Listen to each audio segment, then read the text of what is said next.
we're going to talk about men and masculinity and the confusing relationships that men have.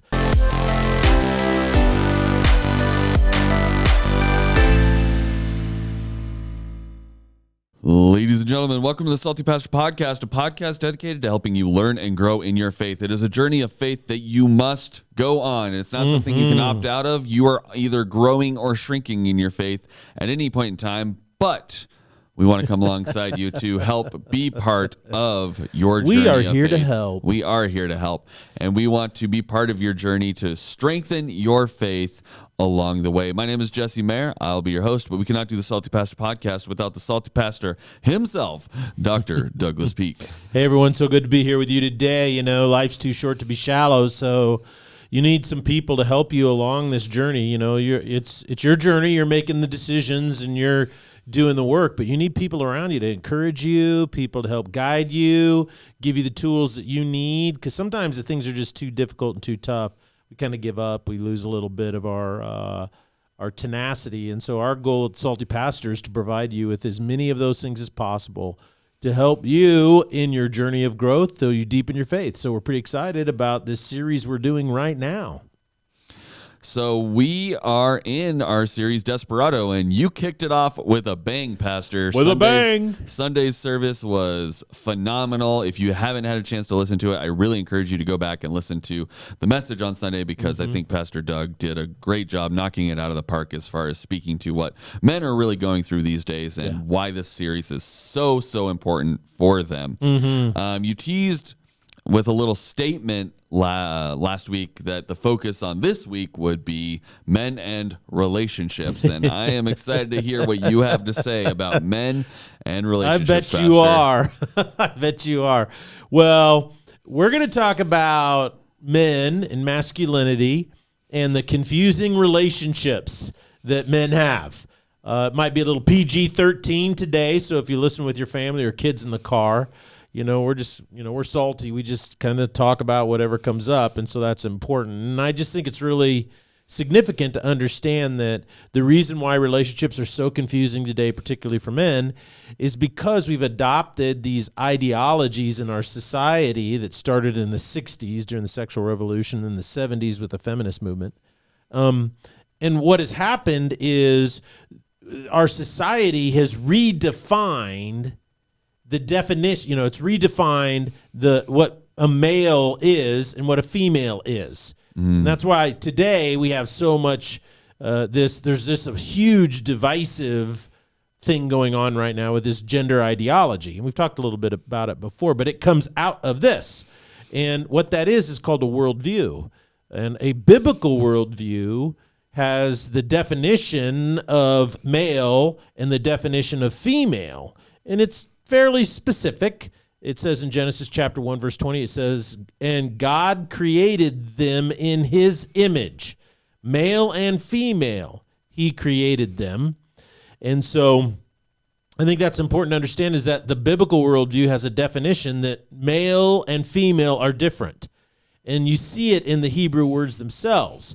The Hebrew word for male is zakar, and it means it has different flavors to it, but it means like pole, like a pole, flagpole. Yep. It could mean sword. It could mean this is what one interesting part about it is, it's piercing. The main flavor of the word is piercing. So swords and knives and poles, they pierce, spears, they pierce through things, right? But it also has a flavor in its etymology, and etymology is where words come from and how they're, derived.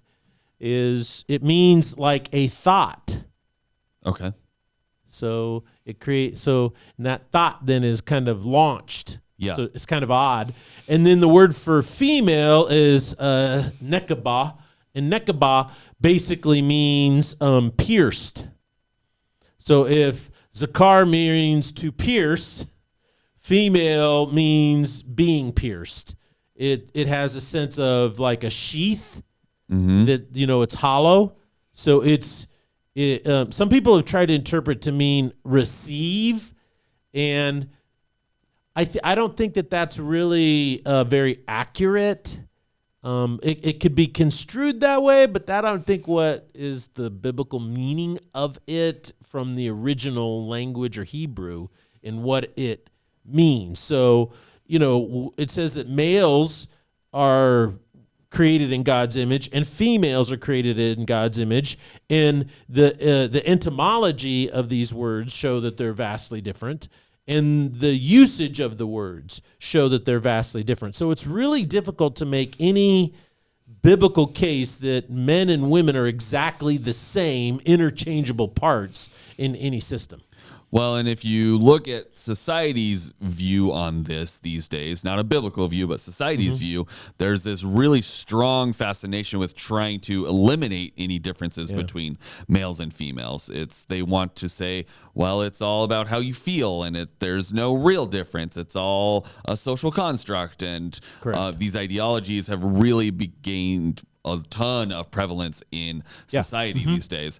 So why is understanding that there is a difference critical? Well, because I think when we talk about the relationships between men and women, what we find is that males and females have different challenges when they try to bond and relate to and have a relationship with someone of the opposite sex. My position is that, we are meant for each other. We are meant to be in relationship with one another. Men or males need females. They need females in their lives. Females need men. And, there's this thing on social media now where all these women are posting these things where they say, I don't need a man. It's not, a man is not a necessity in my life. It's a luxury. I can take care of myself and do my own thing. I don't need a man, but I would like one.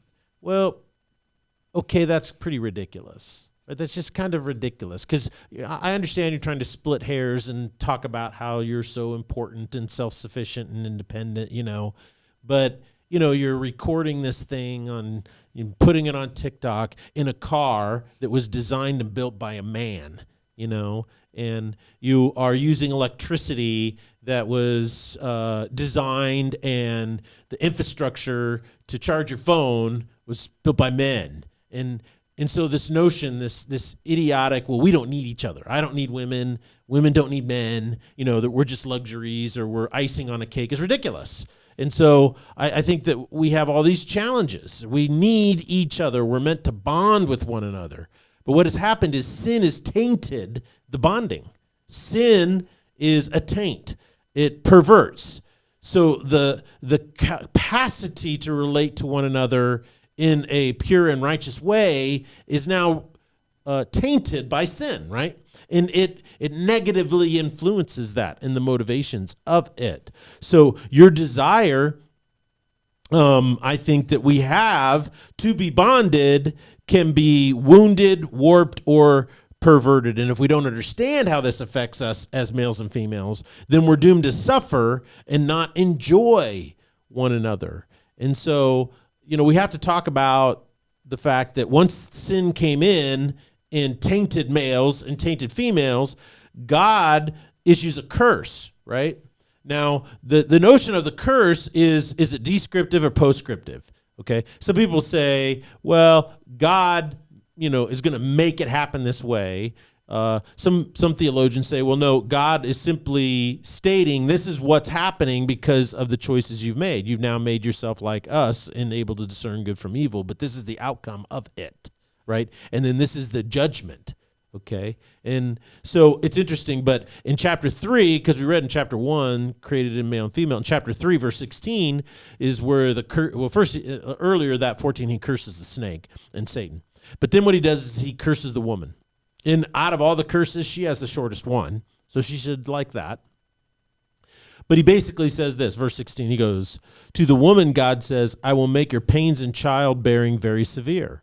And with painful labor, you will give birth to a son. Now, if you notice, before the fall, he said to the male and female that the two will become one. They'll cleave together, become one flesh. And I think that is not only a spiritual thing about intimacy, but also the pragmatic is that you're going to birth children. Because then he says, be fruitful and multiply. Right. And so it wasn't seen as a burden or a difficulty.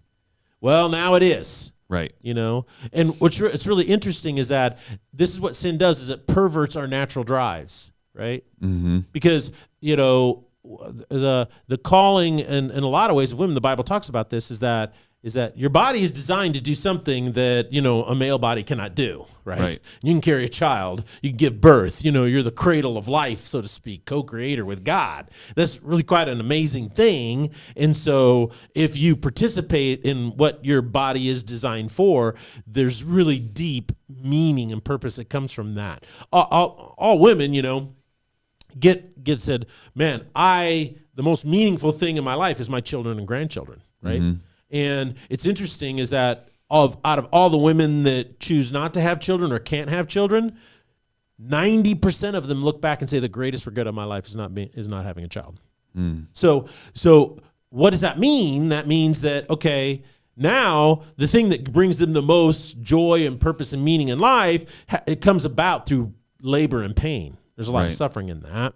And then he says something really quite interesting that people have debated all the time. He says, your desire will be for your husband, and yet he will rule over you. So the Hebrew word for desire is teshukah, and it means to stretch out over. Okay? Does that sound weird? Stretch out over? A little bit, yeah. Okay. I was waiting for you to elaborate before I asked questions. Well, do you remember in the book of Ruth where she follows Naomi back to the nation of Israel, and Boaz is a bachelor, and he's wealthy, and he falls asleep, and so Naomi tells Ruth, go and lay at his feet. And if he takes his blanket or whatever and stretches it over you, then that means he desires you. He's interested in you. Mm-hmm. So Ruth goes and Boaz then does that. That's the imagery here. It's really interesting, though, because this word is only used really in one other place. It's not used in Ruth.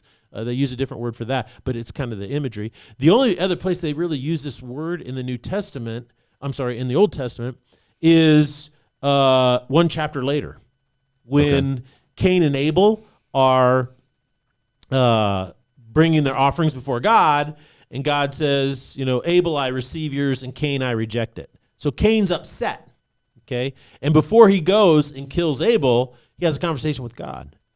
And God tells him this. He goes, look, he said in verse 7 of chapter 4, he says, sin is crouching at your door, and its desire is for you.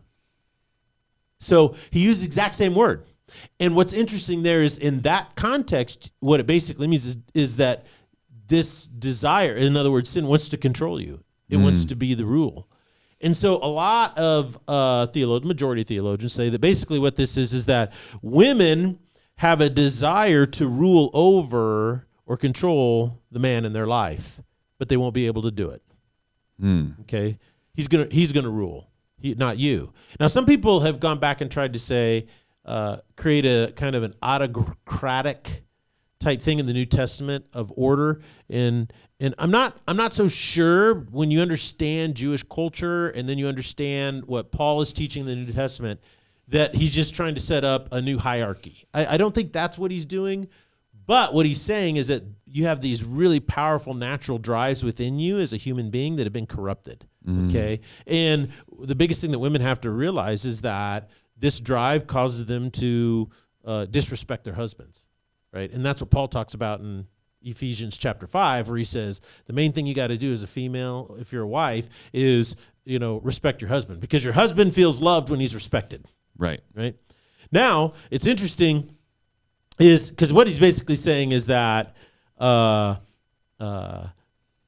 this isn't a sexual longing, it's more of a control longing over your man, right? Right. And he tells Cain in 4:7, you got to learn how to rule over this drive to do this. And so I think that's pretty remarkable, if you ask me. Yeah, I think looking at those verses, your first reading, if you have no context of the original language it was written in, and you see these translations, you would see, your desire will be for your husband. You would interpret that as, like sexually, you have desire for your husband. But that's when you then look at, Cain and Abel, and that next chapter, you're like, oh, well, that doesn't make sense if that's the same word. Yeah. But you don't get that idea because you're like, oh, well, it's a different context, and desire could be used in multiple ways. But if we're looking at the original language, it's very specific about what kind, right? Yes. And so this idea that we go back to that story of the girl in the car talking about how she doesn't need a man, and how society has basically convinced these women that they either have to justify their desire for a man by saying, well, I don't need one, I just want one, versus like, no, we can admit that men are important in their lives, whether they helped build the car that you're in, or helped with the electricity, or they are a romantic interest in your life. It's okay to admit, hey, I do need this in my life because I feel like because it's going to bring me joy, and it's the way we were designed to be as men and women. Yes, right? yes. Very rarely, because Jesus said this in the New Testament, very rarely are we designed to be eunuchs relationally and sexually. He says it's a special gift from God. Yeah. Right? And so there's this other idea, going back to what you had talked about with the control aspect, desire to control. There's a lot of guys that, I personally don't like ever being controlled. It's just an innate desire of like, okay, I know what my role is and I know what I'm supposed to do. And so when someone comes to me and is like, well, you need to be doing it this way, you need to be doing it this way, my initial response is no. Like, it could be the greatest idea, but when you come to me and you're trying to like control me, or if someone's trying to manipulate their way in, and you kind of start seeing them being like, oh, well, they're talking to so-and-so, and so-and-so is now suddenly pitching you the idea. It's like, now you're just further pushing me away, because I would rather just have a conversation and you say, hey, I had an idea, rather than, well, you should do this. And, Pastor Harv says, don't let people should all over you. Yeah. And this is one of those things. It's like, Have you ever felt manipulated by a woman? Oh, yeah. Lots of times. And what's that's like? It's not great. It is not great. It actually, like, I've gotten to the point in a couple of relationships where I got manipulated so hard that it took a while to really recover and trust my future relationships, that they were being honest about what they were saying and not just trying to get something out of it. Now, let me ask you a question, because I like to pursue this just real quick. Did you know that you were being manipulated before you were being manipulated? A couple times, no. But generally, it's when. Generally, I did, and I just sort of went along with it because I was like, well, I want to be with this person, so I'll just endure it, but it never felt good at any point. Yeah. But prior to that, because a person had a pattern of doing that, you're like, you don't know you're being manipulated until after you've been manipulated. Right. And then that's when you're like, ah! Yeah, really frustrating. So I guess here's my question, Pastor. This is a series focused on men. What is their curse? And why does that curse make it so difficult for men to relate to women? Because this is not just a one-way thing, right? Like, we've been talking a lot about women and the struggles they have to deal with, and the ideology that they've been imbued with as far as, I don't need a man, da-da-da-da-da-da. But this is a series on men. What is going on with men that is also causing relational issues? Well, and I think that's the second half of that, or the third curse, but the longest one really kind of drops out. It's probably the same length as the one on Satan, or the snake. He says to Adam, he goes, because, so this is the foundation, the assumption on which it's built, presupposition. You listened to your wife and ate fruit from the tree about which I commanded you, you must not eat from it. Therefore, cursed is the ground because of you. Through painful toil, you will eat food from it all the days of your life.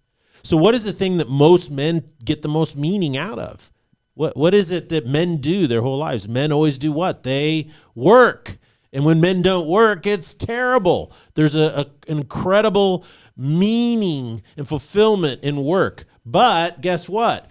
The thing that brings men the most enjoyment is going to be toil and suffering your whole life, having to work. Then he goes, it will produce thorns and thistles for you. The things that cause men more pain and suffering in their life is work. Some young guys are like, well, I don't want to work. I'm not going to work. And they run away from work and they look for entertainment. That's not good.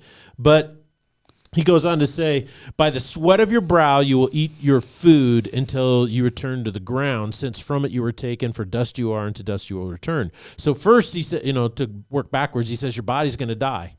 Your body will die. Notice he doesn't say that to Eve, but he says it to the man. But so how does that work? Because the man's physical body must die, and what happens to females? Their physical body dies as well. That's an interesting question. We'll have to pursue that someday. Second, you got to work in order to tame the influence of the sin taint in your life. You're going to have to work. You're going to labor your whole life. To what? Control, to contain, to tame the influence of the sin taint, right? And I think one of the biggest things that taints a man is how he relates to females.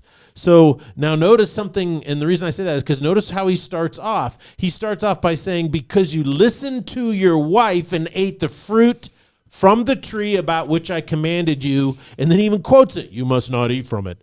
What is he saying? This is a very specific thing that he's saying. Is he saying, don't ever listen to your wife? No, of course not. What he's saying is that your wife counseled you to do something that you already knew was wrong.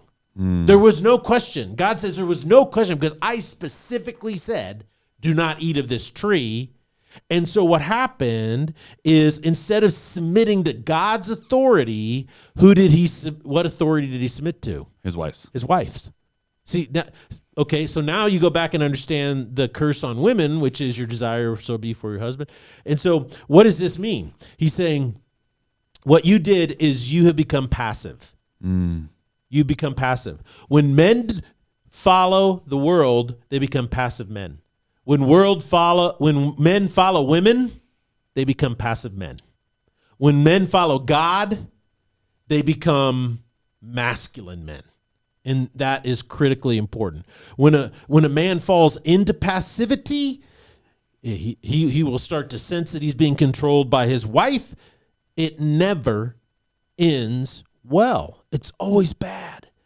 First of all, it's bad for the female. I can't tell you how many times over the last 35 years doing marriage counseling in my offices when men and women come in and she says to me, we need help. Why? She's like, I can't stand him. I can't stand anything about him. And then I look at him and he goes, I don't get it. And he's totally honest. He goes, I don't get it. I do everything she wants. Everything she does, I comply. I do everything. And she goes, exactly. I've lost all respect for him. It just happens over and over and over again. Secondly, if he falls into passivity, he loses the capacity to find honor and meaning in his work. Right? Not just at home, he's passive, but he doesn't find meaning in his work. So how do men get into these situations? Men can fall into these situations really easily. And the first thing that they do is they do the opposite of what God wants for them, and they listen to the world or to other women who are telling them what it means to be a man. And they know that their wives could go in and say, well, this is what God says as a man, and he should listen to that, right? Right. But that's not what the point of this particular passage is. It's you did something opposite of what I told you. So when you listen to advice or counsel that's opposite, of what God's design is, what happens? You can fall into passivity, and it doesn't end well. I find men often fall into this is because they want to keep peace at their homes. Men love happy wives. You know, one of the things that makes a man happy is when his wife is happy and flourishing. He loves that. And so he wants to provide and protect. I want to give her a safe environment. I want to provide for her the means to, be happy and enjoy life and do all these things and be all that. But what happens is many young wives try and build their value on the idea that they can get their husband to do whatever they want. They walk around and they go, well, my husband adores me. My husband worships the ground I walk on. And so what happens is that the upstream ideal is that that's not a good thing. Right. That ultimately, if a young wife thinks my value is based on getting my husband to do what I want, that's how I feel loved, that will not end well. That will not end well at all. The best thing a young wife can do is say, how can I encourage my husband to be a more masculine man and take the initiative? Because in the end, that benefits me the most. It benefits us the most. It benefits our family the most. And so I think that's really important, is to stay out of passivity. That's the biggest temptation for males today, is passivity. And we're going to see in a moment here as we kind of move on why that is. So these principles are what I would call basically a biblical worldview, right? Mm-hmm. Simply meaning that the Bible has a basic definition of what it means to be male and female. Yes. So, in the time we have left, I want to ask you this, and if we got to kind of dip some of this into Thursday, we can do that as well. But what does this definition of male and females translate into as far as men struggling with relationships? So we take this biblical worldview and the definitions they give us. How does that ultimately translate into what we're struggling with today as men with women? Well, I think to understand that, you have to understand the influence of second and third wave feminism over the last 50 years in our society. And here's some feminist writers. Susan Venker writes, "The battle of the sexes is alive and well. According to the Pew Research Center, the share of women ages 18 to 34 that say having a successful marriage is one of the most important things in their lives rose 9 percentage points since 1997. So in the last, 15, 20 years, maybe more, 22 years, it's gone from 28 to 37%, and it keeps rising. For men, though, the opposite occurs," she writes. "The share of men voicing this opinion has dropped down to under 30%. So believe it or not, modern women," she says, "want to get married. Trouble is, men don't." She goes, what's the result of this? She goes on to say, "In a nutshell, women are angry. They're also defensive, though often unknowingly. That's because they've been raised to think of men as the enemy. Armed with this new attitude, women pushed men off their pedestal." Women had their own pedestal, but feminists convinced them otherwise, "and climbed up to take what they were taught to believe is rightfully theirs. Now men have nowhere to go. It is precisely this dynamic, women good, men bad, that has destroyed the relationship between the sexes. Yet somehow men are still to blame when love goes wrong. Heck, men have been to blame since feminists took to the streets in the 70s. But what if," and this is what she says, "if the dearth of good men and ongoing battle of the sexes is, hold on to your seats, the fault of women?"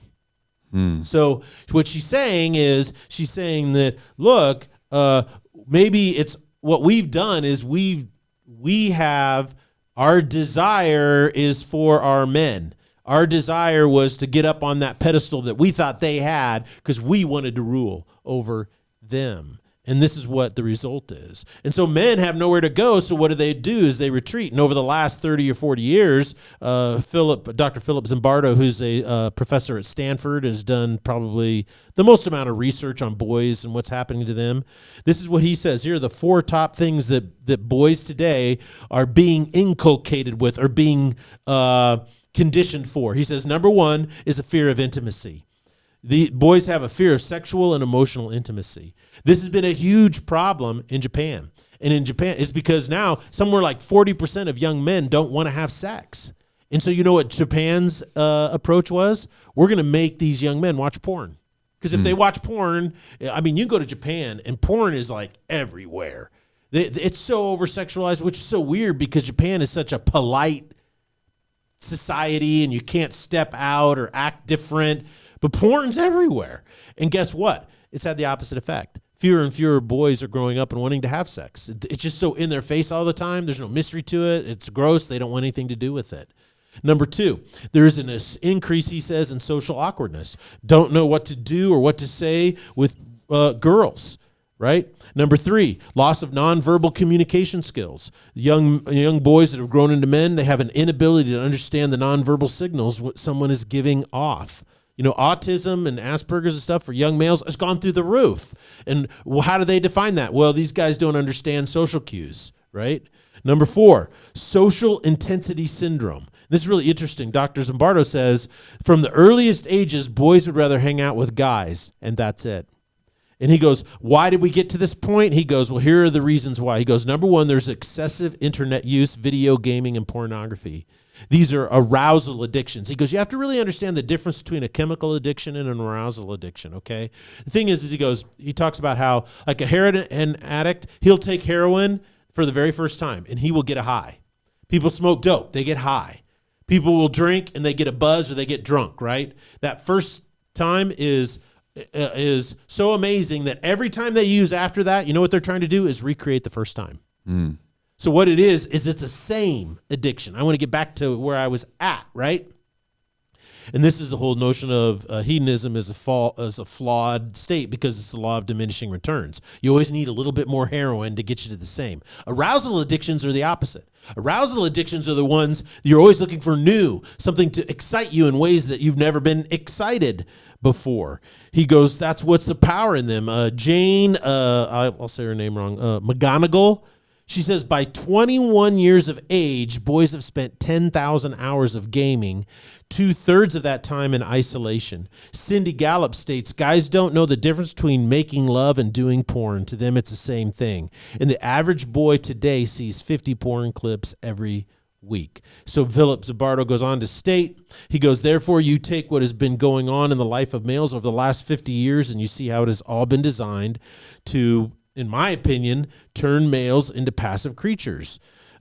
Men are fearful of leading. They are fearful of insulting women. They're fearful of being accused of misogyny or a chauvinist. They're fearful of stepping up and being a guy because the whole meme in our society is that women are always good, they can do no wrong, men are bad, and it's always their fault. And so a lot of men buy into this. So males are retreating into their own worlds, and this is not good for them, and women are now angry and frustrated and disillusioned because men have done that. So even when females use sex to draw men towards them, they are unhappy with that.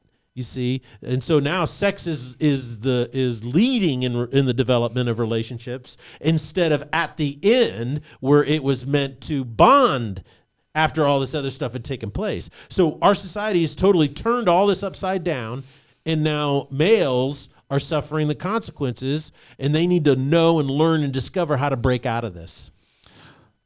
Well, in the last couple minutes, give me, if this is all true and everything you're saying is happening, what's the answer to helping develop strong, mature relationships in men? Well, I think we have to basically say that masculinity is good. We have to recapture that as an upstream core value. And then second of all is, how do we develop boys into masculine men? And once we get that, right, and I think, and we'll talk more about that on Thursday and then on the next one, but kind of how we do that. But that's that's pretty much, I think, the nut of it is right there.